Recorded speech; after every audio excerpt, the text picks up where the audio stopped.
Lisa, it's so wonderful having you here. Welcome to Hudson. Thank you for having me. And congratulations, by the way, on your book. I opened up Goodreads. I don't know if any of you are on Goodreads, and they have their annual best book thing, and Lisa's been nominated, her family upstairs, for one of the best. Is it mystery, isn't Mysteries it? and thrillers? Yes. Yeah, no. So congratulations. And it's really exciting because Goodreads write to you directly. You just get this email in your inbox from someone at Goodreads saying, congratulations, you've been shortlisted. So, yeah, so I just found that out, I think, on Monday. It's brilliant.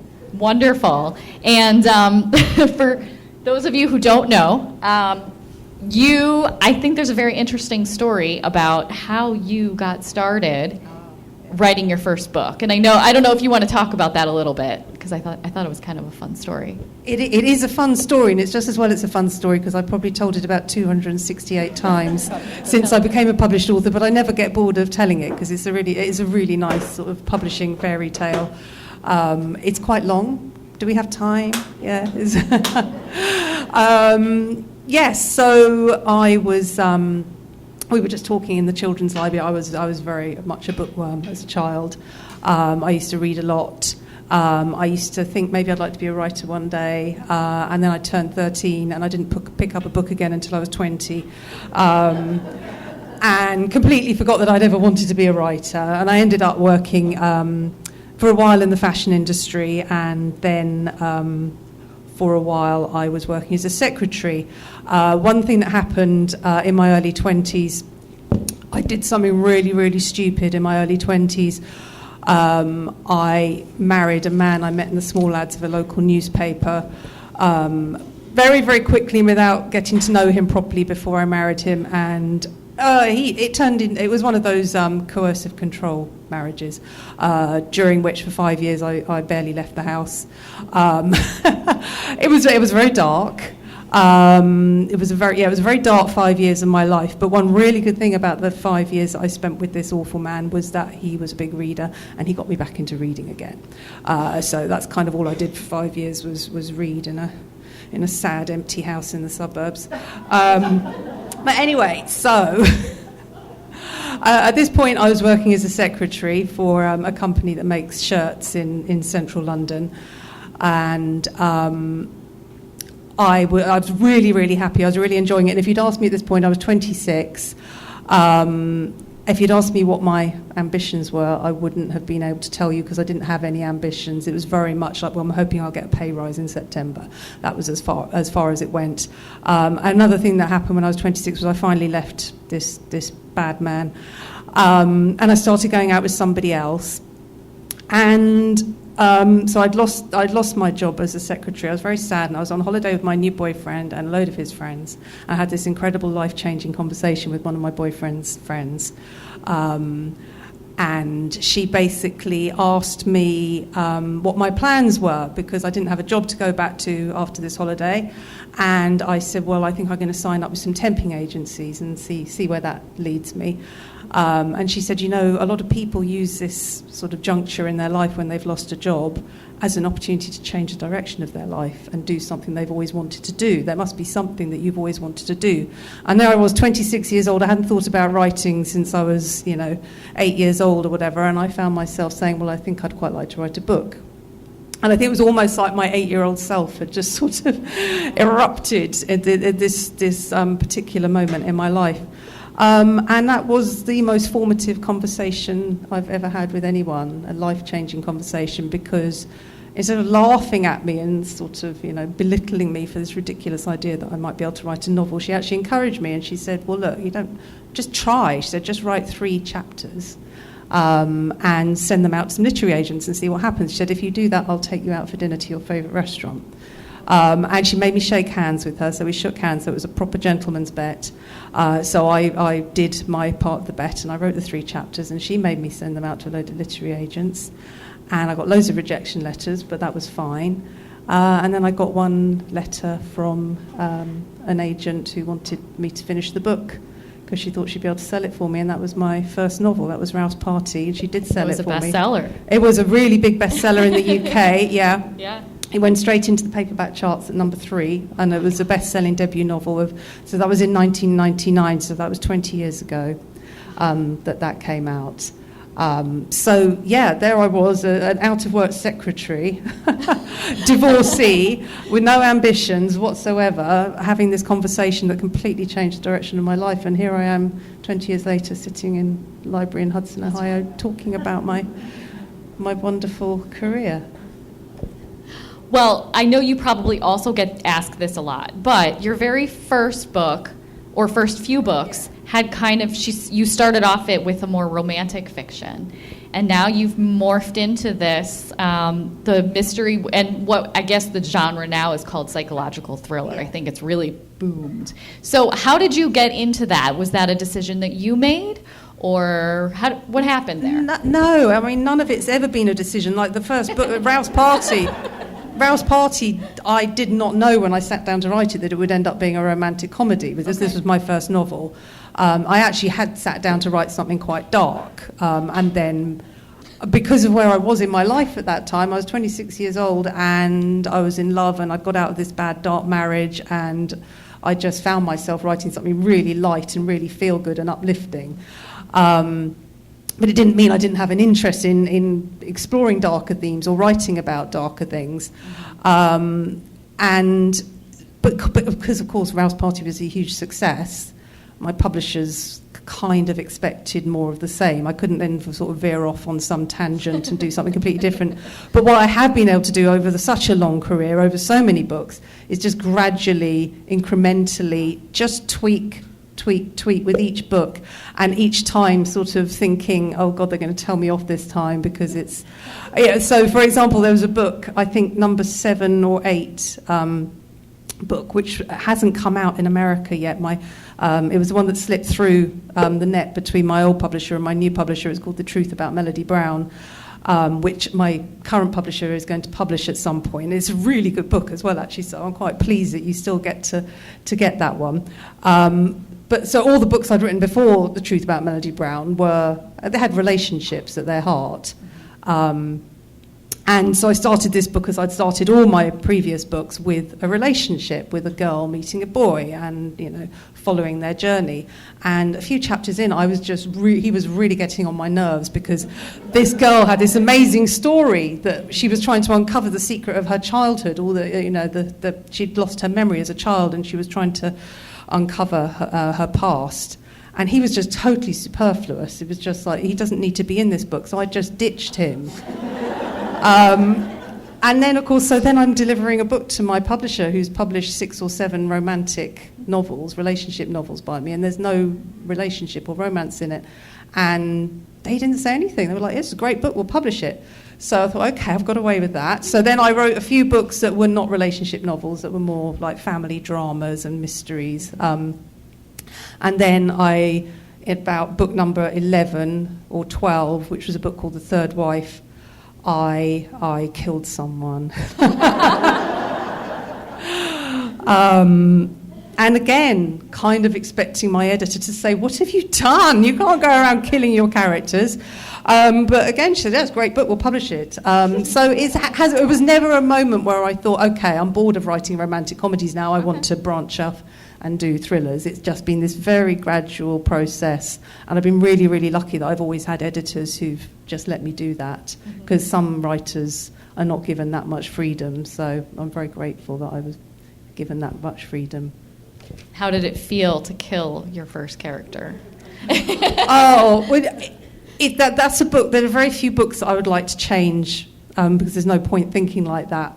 But because it was the first time I killed someone, I think I was a bit too soft. It was Not what I expected. Yeah, I think I could have pushed the whole death storyline in that book a bit further than I did, and in the end it was all a bit vague. And well, did she actually get murdered, or did she just fall in front of she falls in front of a bus and dies? But yeah, it did what it needed to do, which was unlock that side of me as a writer, where I felt able to use murder and death as part of my So are you just writing going to get process. darker and darker? Is that what you're saying? It does seem to be going that way, doesn't it? It really does. Yes. I'm curious, it is unfortunate too when publishers try to like categorize you, because all you're really doing is telling a great story with great characters. Tell me about your process as a writer. Do you just get inspiration and you go from there? Or do you, I know that there's I have a couple author friends, and there's they call it the plotter versus the pantser. The plotters are the people who carefully plot everything out, very organized, and the pantsers they go by the seat of their pants. Yeah. So walk me through your process. Yeah, well, actually, we were talking about this at an event I did in the UK a few weeks ago, about plotters versus pantsers, and this woman put her hand up. She said, I'm here every book event I go to, they talk about this, plotters versus pantsers. She said, I don't think that's how it works. She said, I think some people plot in advance of writing and other people plot on the page, which I quite like, because it makes it sound less chaotic and less like I don't know what the hell I'm doing, because I am a pantser. There you go. So number one, I'm not the sort of writer who walks around with a notebook full of ideas. I don't make notes about anything ever, because I basically get about one idea a year, which is it's good. Great. I don't need more than one idea a year. I just need one idea a year. And I tend to, and that idea can be something big. So I wrote a book called Then She Was Gone, which did quite well over here.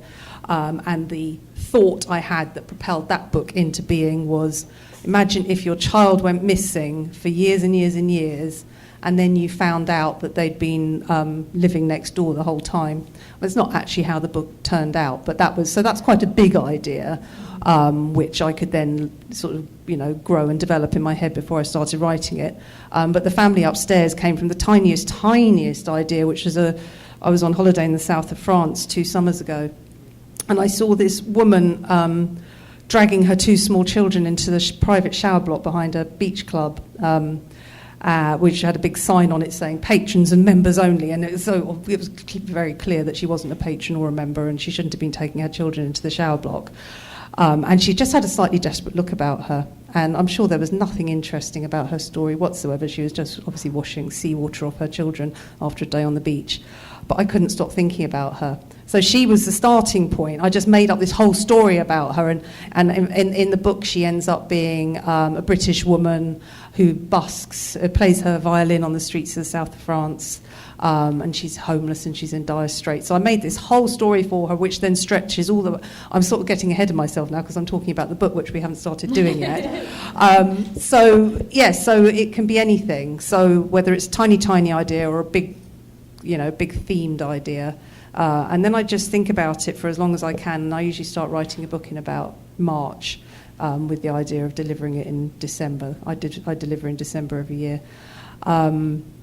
And I just dive straight in. I don't make any notes. I don't do any chapter plans. I don't really have any idea of what I'm doing. I just know where I want to start. And I know what the people I want to write about, and I know what their situation is going to be when I start writing the book, and then I just follow them and see where we end up.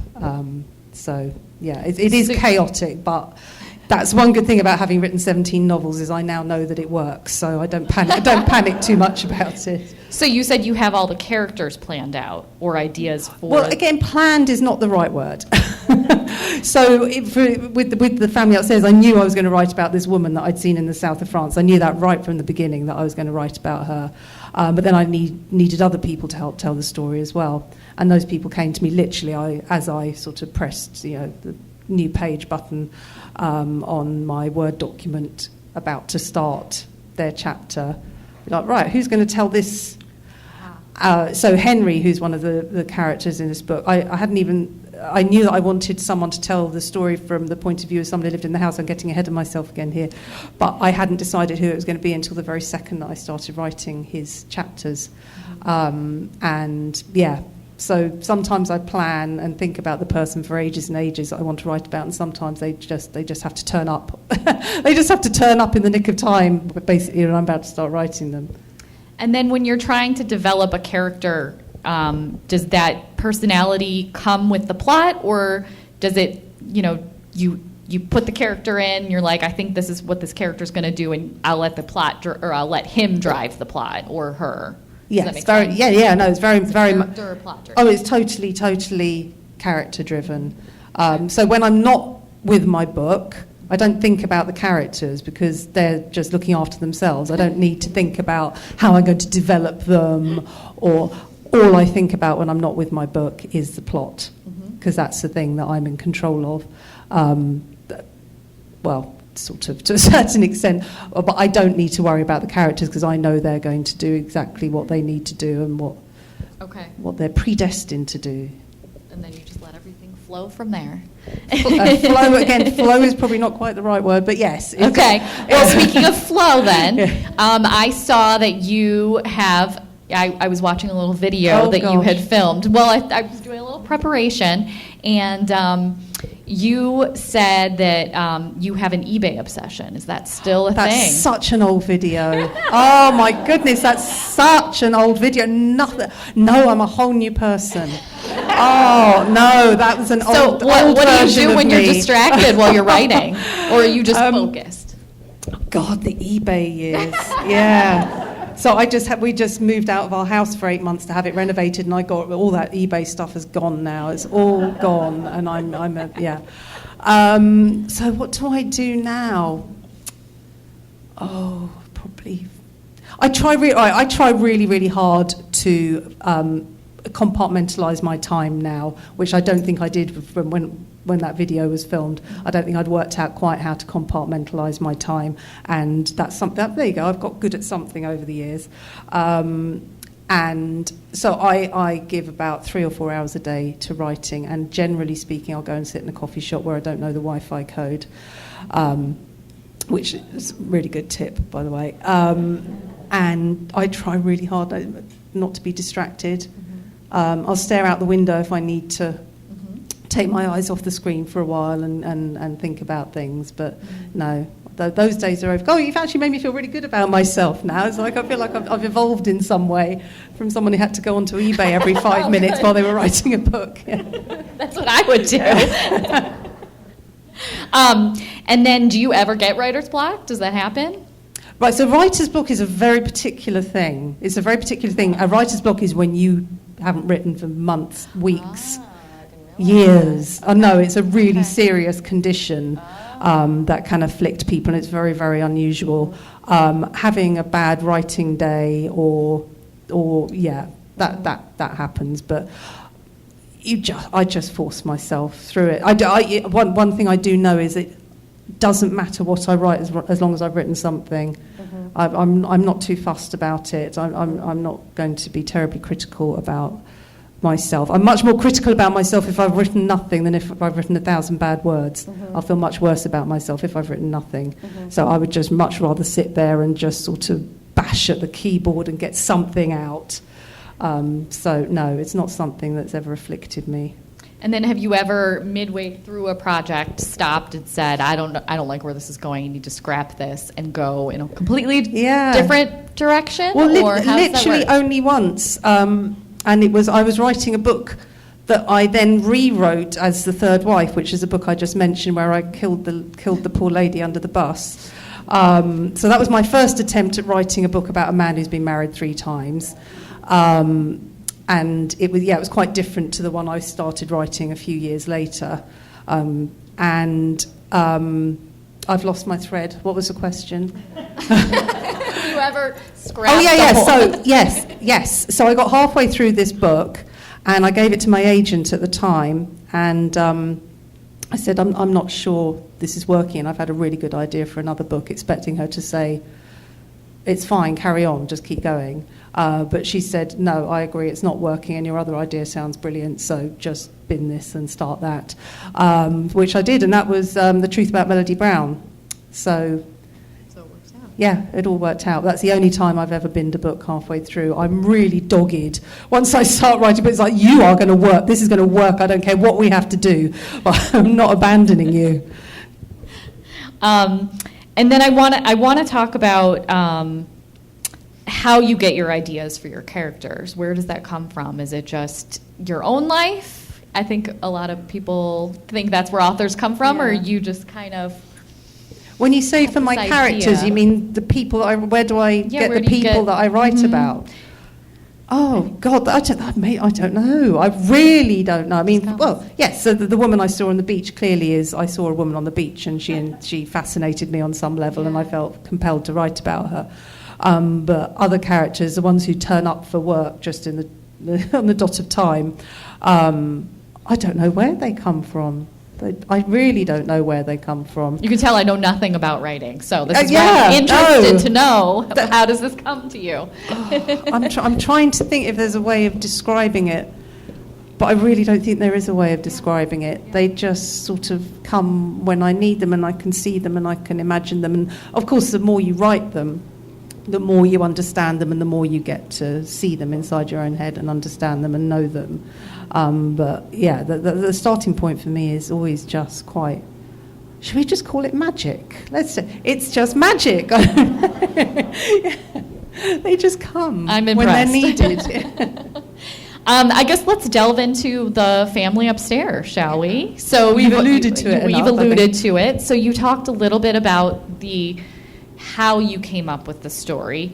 I'm curious that I would say, after reading it, that the house itself sort of plays this central role. Was there any kind of house that you visited or see? Because you live in London, Yeah. And it does take place in a fancy neighborhood.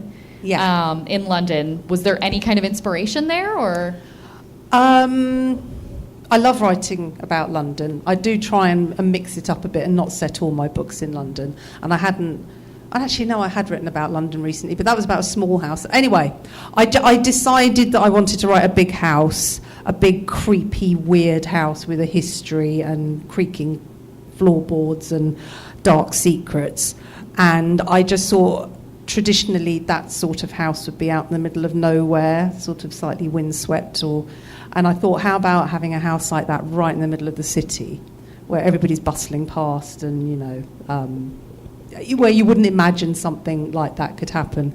And there's this street in Chelsea. So Chelsea is a very well-to-do area of central London. And there's this street at the back end of Chelsea that overlooks the River Thames, and there's these amazingly handsome townhouses. There's probably about 30 of them, and they're absolutely beautiful, and they're huge, and they're all worth millions and millions and millions of pounds. And I just thought I quite like the fact there was no other houses facing them. So beyond the windows of these houses is just the sea. That's not even the sea, is it? It's a river. There's the river. And then the horizon, and because I am such a lazy author, and I think I am the laziest author I know, and I don't do any research if I can avoid it. And I kept meaning to go to Cheyne Walk. As I was getting to the point at which I was going to start writing this book, I thought I must just pop on the tube. It would take me 25 minutes to get to Chelsea. I must just pop on the tube and go and have a look at the houses on Cheyne Walk and decide which one I'm going to write about. And then it came to the point where I was about to start writing the book, and I still hadn't got off my bum and done that. So I just did a Google image search. I mean, it's ridiculous. When you think of the research that other writers do, they travel halfway across the world and interview people and spend hours locked in libraries, and I couldn't even be bothered to get on the tube and go and look at a house. But yes, anyway, so I just did Google image search and found this house, and I thought that looks either way, because I already had a house in my head. Yeah. I thought that matches the one that's inside my head. So Okay. yeah. And then I would say that the characters are very interesting in this novel. Was there a character that, while you were writing it, really stood out to you, or really? Yeah. So and Don't actually, give anything away. I know. well, actually, talking about the characters is quite a good way of talking about the book, because the that's characters true, sort of yeah. are the book. So the first character that the reader will meet in this book is a young girl called Libby. Now, Libby wasn't terribly interesting to write about as a person, because she's very, very sweet. And it's not particularly exciting writing about really sweet people, but the exciting thing about Libby is that she's been living a very quiet life. She lives in a suburb of London. She sells designer kitchens for a living. She's on this very there's this big career trajectory of what she wants to be by the time she's 30, by the time she's 35. So is that when she should have done a dare to be a writer then, right? Yeah, exactly. She should have had a life-changing conversation with a friend at around this point. But what instead happens to Libby is at the age of 25, she discovers that she has been bequeathed by her birth parents. Libby was adopted as a baby, an 8-bedroom mansion on the banks of the River Thames in Chelsea.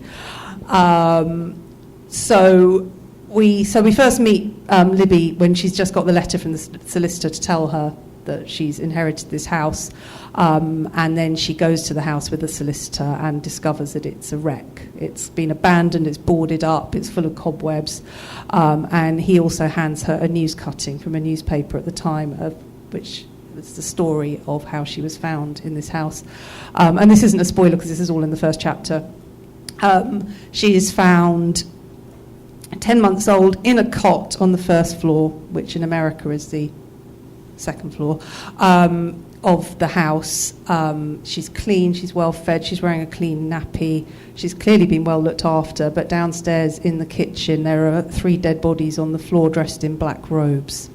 And nobody ever worked out how these people died. There was also a story attached to the house of 4 teenagers who'd been living in the house at the time that the bodies were discovered, who've never been seen again since. So that's how we meet Libby. So Libby doesn't need to be an interesting character because clearly she's about to, be party to some very interesting secrets about her past. Then the second character we meet is Lucy, who is my lady from the south of France, and we meet her and she is a busker, and somebody's broken her violin, so she's not making any money, and we meet her at the height of summer, and she's homeless, and she's got 2 children and a dog, and we meet her and she's sleeping underneath the flyover of the motorway, and she gets a notification on her phone to remind her that the baby is 25. And she suddenly becomes very, very keen to return to London, having not been to London lived in London for a very long time. And then we meet Henry, and we meet Henry in 1988, and he's 10 years old, and he's the rather spoilt son of socialite parents, Henry and Martina Lamb, who are incredibly wealthy and very glamorous, and he's got a younger sister, and they live in an 8-bedroom mansion in Chelsea on banks of the River Thames. And his mother, Martina, is having some sort of midlife crisis and has decided that her life has no meaning and she's bored of being a glamorous socialite, and there must be something else for her. And she fills the voids in her life by inviting some very strange people to come and live in the house with her, who slightly take over the house and everything turns very dark. There are these 3 strands, and it's not immediately apparent how the 3 strands all kind of knit together or where it's all going. But apparently, because I haven't read the book as a reader, but apparently according to people who have read the book as a reader, it all becomes very clear about a third of the way into the book. And you're suddenly like, okay, I see where this is all going now. So it's all about unpeeling the layers of the history of this house and this family and what happened there in the late 80s. Mm-hmm. Did you have a sense that you wanted to do it from multiple character perspectives to tell the story? Yeah, all of my books are apart from The Truth About Melody Brown, which is the only book I've ever written from only one point of view. Mm-hmm. They're all told from multiple perspectives, which is just a fun way to write. I've always enjoyed writing like that. I as a human being, I always like to, which is why I find the current political situation in my country so difficult to deal with.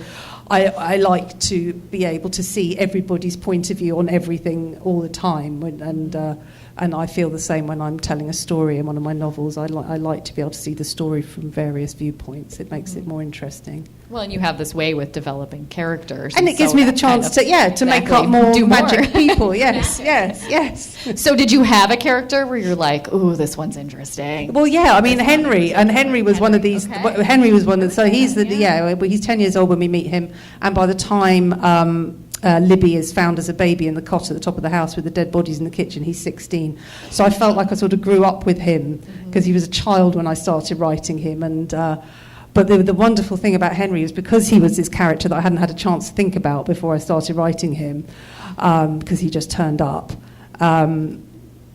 I just went on a voyage of discovery with this boy. I thought he was just this sweet little kid who just sort of ended up in a really bad place, and he just kept really unsettling me and wrong-footing me, and I kept thinking, who are you? What's going on in that mind of yours? Are you an innocent, or are you part of the problem here? What are you capable of? What darkness is? Because he was supposed to be the victim, and the darkness was all going to be perpetrated upon him, but there was so much inside him that kept popping out while I was writing him. I don't know if that sounds pretentious, but it really did keep taking me by surprise. And then what has been the reaction, without giving away spoilers or anything to anybody, but the reaction from readers about the book itself? Have you had any good comments or fun comments about? Gosh, I mean, it's all been...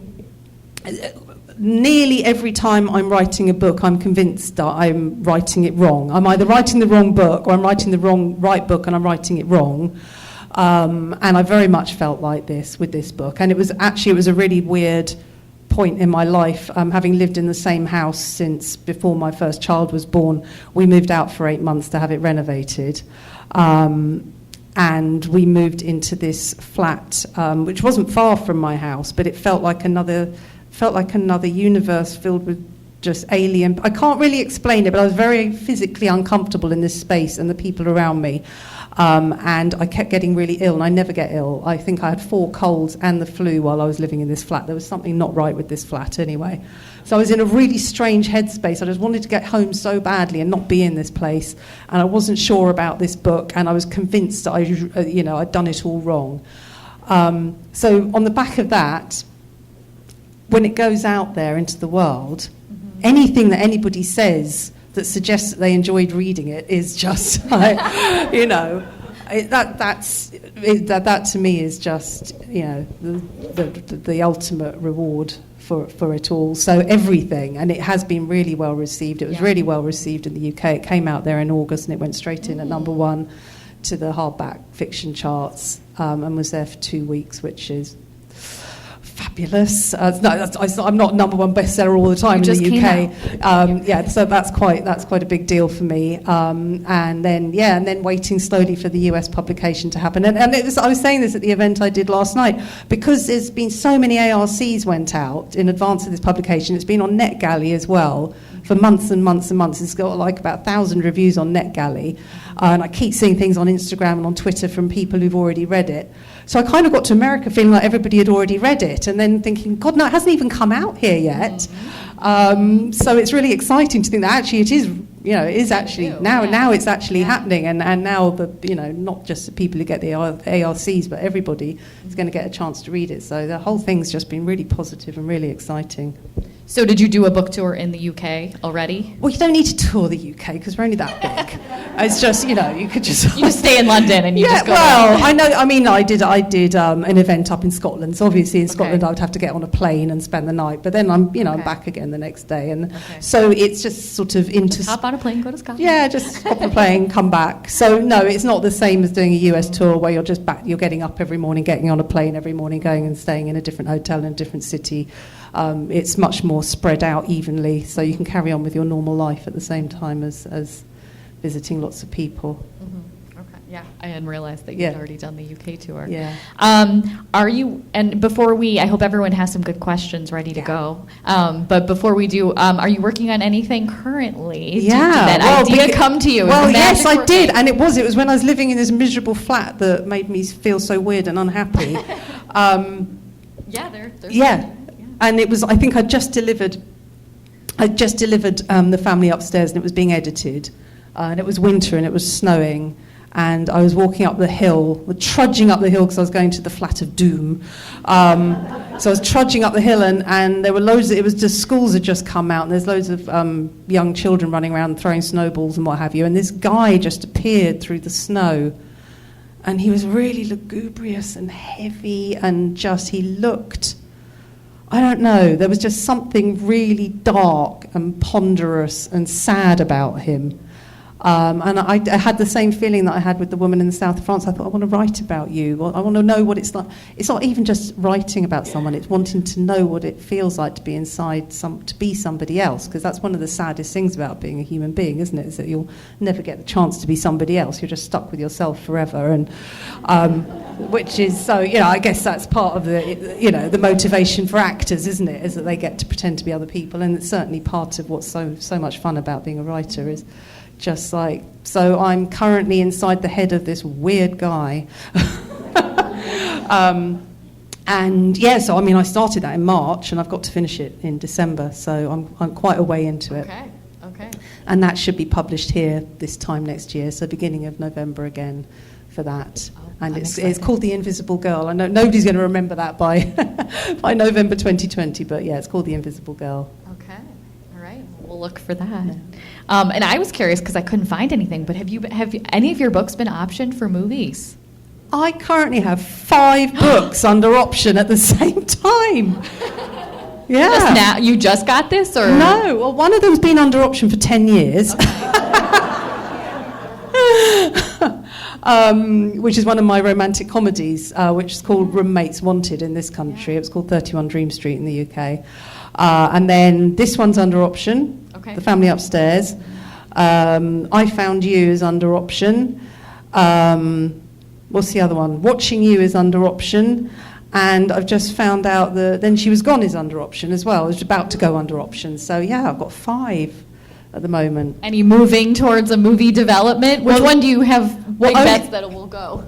4 of them are under option for what's known as a limited series, which is like box set stuff. So yeah, so only one of them's under option to be a movie. And I don't know how these things work. All I know is it's incredibly difficult to get TV and film made, and if you're really, really lucky if all the green lights go on at the same time and everything falls into place. And if it happens, it happens. But it would be lovely. I just feel like when I'm reading your book that it's like I could see this as a movie. This would be and really cool. I think that's the thing, and I think that's what a lot of producers think as well. They read a book and think, oh, this will make it. But then when they actually sit down and like try and get a writer on board and work out how it would work technically and logistically, and yeah, sometimes it just sort of all runs out of steam. They think, oh, actually, maybe it wouldn't be as easy as I thought or as good as I thought. So, have you ever had your dream cast or anything like that? No, see, that's one of those questions. Can't do that, I know. That's one of those questions. If anybody ever asked me, oh, who would you have? Yeah. Who would you cast? My brain never works like that, and I can never think of any actors at all. It's like every actor I've ever heard of just leaves my brain at the moment somebody asks me that question. Yeah. So, yeah, some people do. Yeah, no, exactly. So, yeah, I'll leave the casting to the casting people. All right, well, we'll open it up to the floor if anyone has any. I hope you guys all have good questions for Lisa. Yes. Yay, all right. This might be a stupid question, but I wonder what your first husband thinks of your trajectory. Oh. She asked what her first husband thinks of her trajectory. Oh, that's great. That's not a stupid question at all. Well, we did this thing after we split up where we thought that we might still be able to be friends, even though actually I didn't want to have anything to do with him ever again. And we went out for lunch a couple of times, and it was really awkward. And then I got my book deal, and he sent me, I found it the other day, this really sweet letter, actually, just saying, oh, I just heard about your amazing publishing news. He said, I don't know if it's appropriate. Is it appropriate for an ex-husband to feel proud of their ex-wife? I don't know, but I do feel very proud of you. So that's really sweet, isn't it? Yeah. I haven't seen him since, but that was it was a nice little closing note to what was a very, very dark and unpleasant experience. I think I saw one back there. Would you ever want Girls in the Garden to be a movie? Would you ever want Girls in the Garden to be a movie? Oh, yes. That'd be amazing, because also The Girls in the Garden, for anyone who hasn't read it, and you clearly have, is set around a communal garden in North London, and it's based on the one that I live on. So that would be, and they could come and film it in my communal garden. And I'd be able to just sit in my living room and look out the window and watch them filming it. That would be a great one, I think. Because who would play Claire? Me? I could be Claire, and I'm too old to play Claire now. But I could have played Claire at the time, yeah.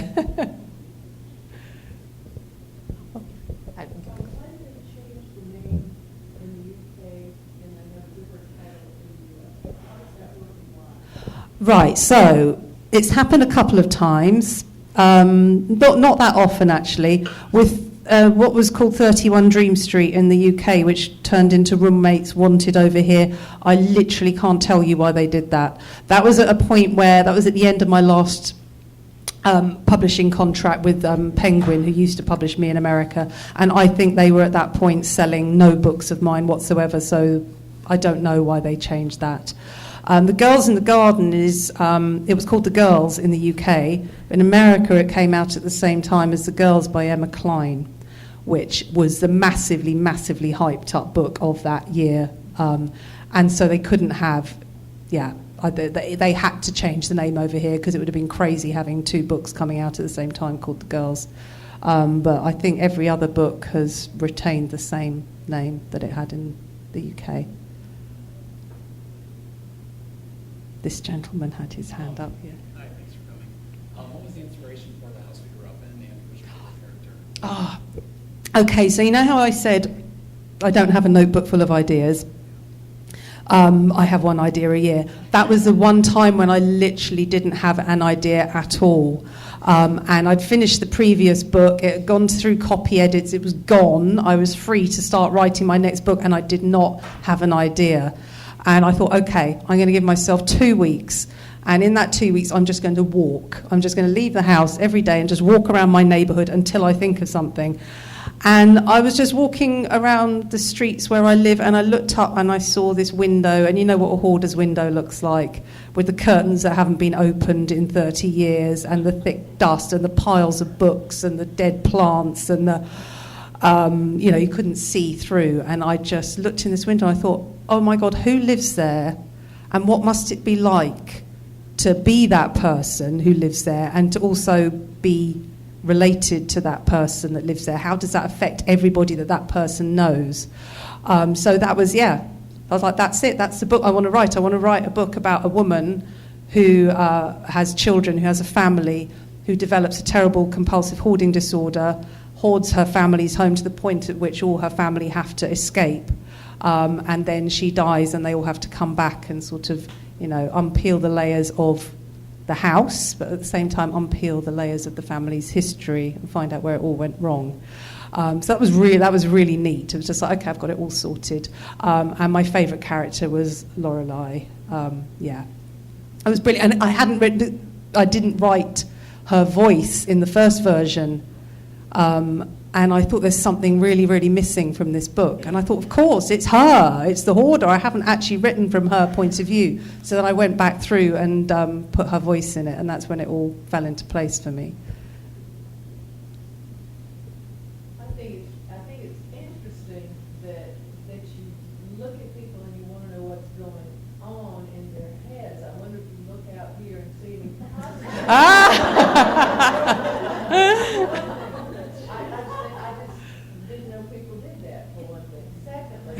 Yep. We wanted to write as a child, 13 or, when it was. Did you also, was that something you brought forward from your childhood? You always wanted to see inside people's heads and always did this with people? Yeah, well, I've always been a watcher. That's what my mum used to call me. She used to call me the watcher, that I would just always stand back. I'd never insert myself into the middle of the action. I would just stand back and watch other people and then just wait for a moment to find my way in. And that could possibly have been good training for, sort of a writer in terms of finding characters to write about. But I don't remember as a child wanting to be other people, or wanting to have the experience of being other people. That's something I've only become conscious of feeling. Do we all feel like that? Is that just a weird writer thing? Do we all sometimes see someone and think, wow, what must it be like to be you? You wake up every morning and you're you, and you're never anybody else. It's just a really weird thing, isn't it? I don't, as I say, I don't consciously remember feeling like that as a child, but I definitely was a watcher and not a doer, so, yeah.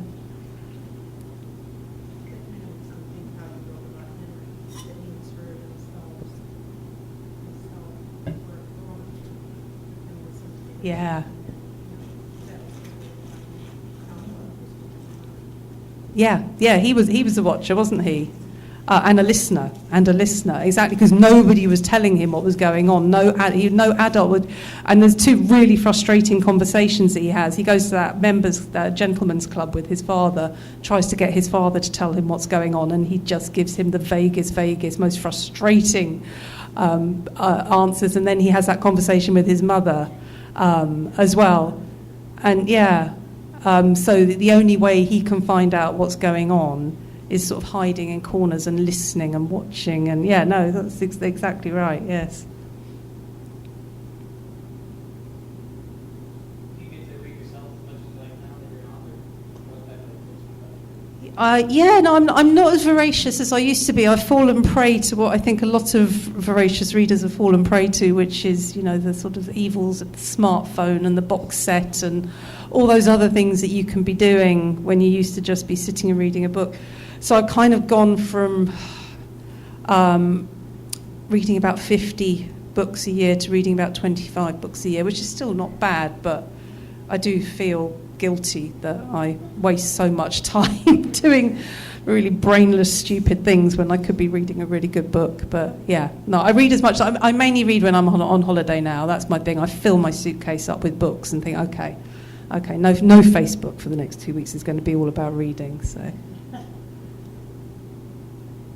wondering, I know that I can read thrillers, but then I always get to like this dark space and I have to lighten it up and change it up. Yeah. So if you're writing something like this March through December, do you find that it affects the rest of your daily life?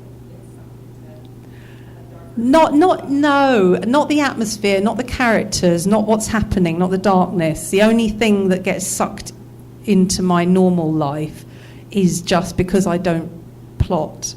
I plot as I write. So that's what sticks in my head the whole time, is how I'm the mechanics of it. How am I going to make this work? Because I haven't really thought this through properly. So, but no, the rest of it, I don't. I'm quite good at just sort of putting things in boxes and shutting them away and getting on with my normal day-to-day existence. But I know other writers who do sort of take the vibe through with them into then, and then have to deal with children wanting their dinner cooked, and they're sort of still in this dark, terrible place that they were just creating. Oh gosh! Wow! So many hands up is wonderful. Oh, you go ahead. Do I write about poverty? No, and that's interesting because. The lady in the south of France who I've written about in this book called Lucy, she's completely at rock bottom when we meet her. She's got, I think, €2 in her purse and that's it. But I wouldn't say I wrote about her as a study in poverty. I wasn't exploring the theme of what it would feel like to be poor. That was the character that I needed to... Yeah. Oh, yeah. No. Oh, yes. I used to love a bit of Dickens when I was a child. Yes, exactly. The writing about poverty. There. No, it's not something I write about generally. No. Oh, yeah. I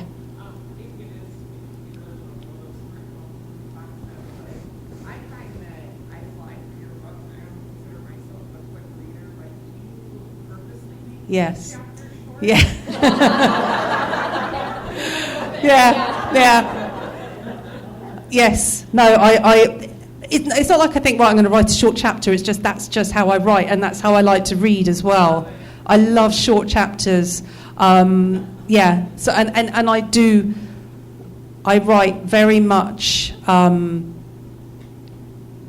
I want my reader to be completely... I want my reader to read the book in 6 hours. That's what I want. I don't want them to put it down and think about it for a great period of time and make notes. And I just want them to just, like, this. Yeah. Yeah, that's my main aim, and that's my... the rhythm that I have when I'm writing is, I think, very much on a par with the rhythm of the reader. So I'm very much on the same wavelength as a reader while I'm writing it. Are your children readers, and do they read your books? Both of them were when they were little, Both of them were little bookworms.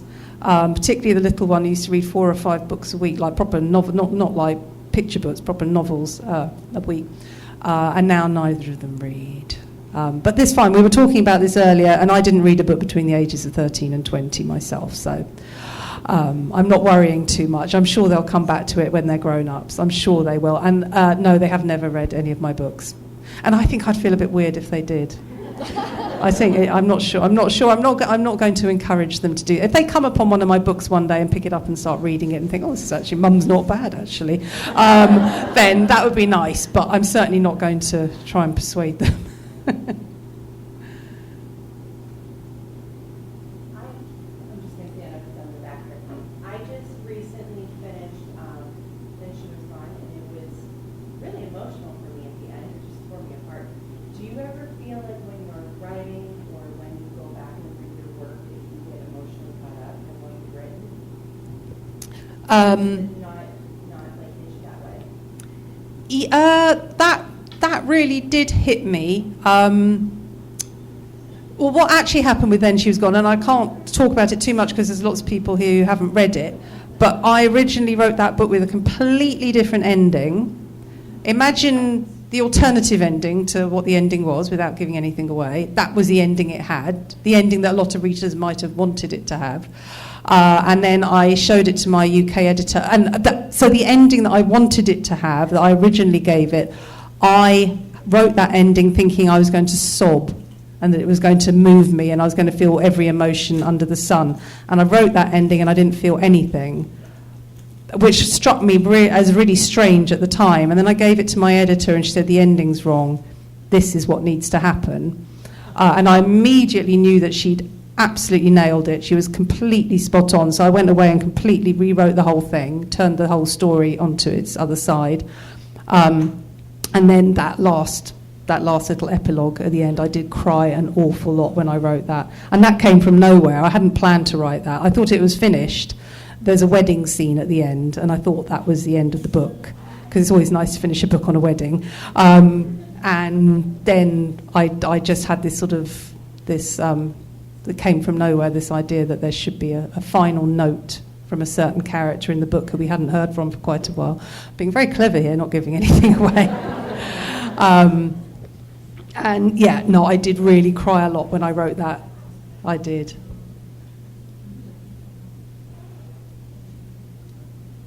Henry Senior and Martina are really big characters in the book, but you don't really hear a lot from them. Was there ever a time where you thought about writing from their perspective? Did you say Martina and Henry Senior? Yes, no, absolutely. And that was one of the things that I felt very much that I could have done. There was so much going on in the book. That was the thing. And some things had to give. So I can look back on it and think I really wish I'd given them more backstory and more depth and explain their motivations a bit more. So when Target took on us, they did a book club edition, which is printed specially for Target supermarkets, and they asked for some added content. And my editor said, you could maybe write a new chapter, an extra chapter. And I thought, I know exactly what I want to do. I want to write a chapter about Martina, because I felt very much like there was so much I didn't know about her, and I didn't because she does some really awful things, and I don't think I quite ever got deep enough into explaining or understanding why she let those things happen. Yes, so I wrote this, so if anybody wants to buy the Target edition, it's got a Martina chapter in it, and it's set a year before, so it's set when Henry's 9 years old, a year before the people start coming to the house. But no, you're absolutely right to point that out. There was an awful lot more that I could have gone into detail with there, but it's a complicated enough book as it is, I think. So, One more question, maybe, and then we'll. Do you know what ending you want to have when you get it? And if not, when does that come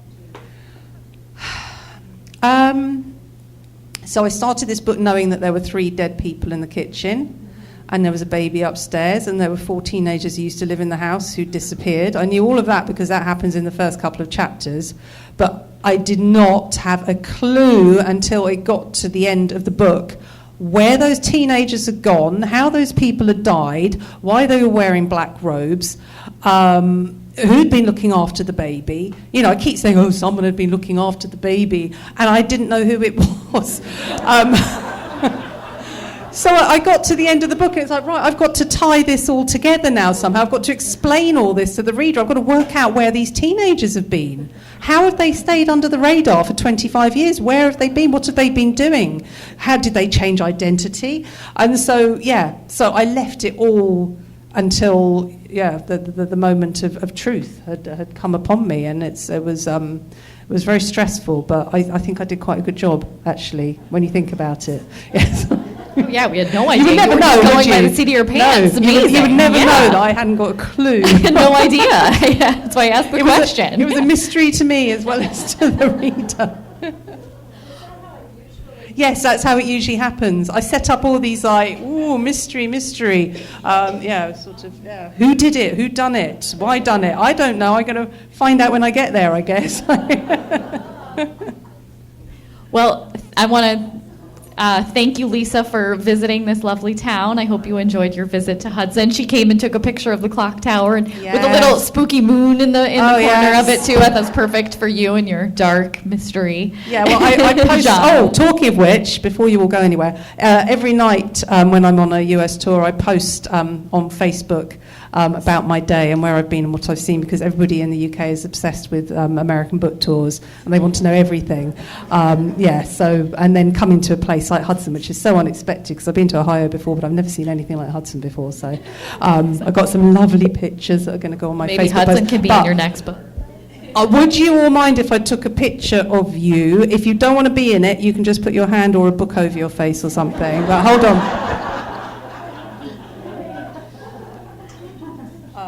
And if you could wait, that would be great. Thank you so much. We are going to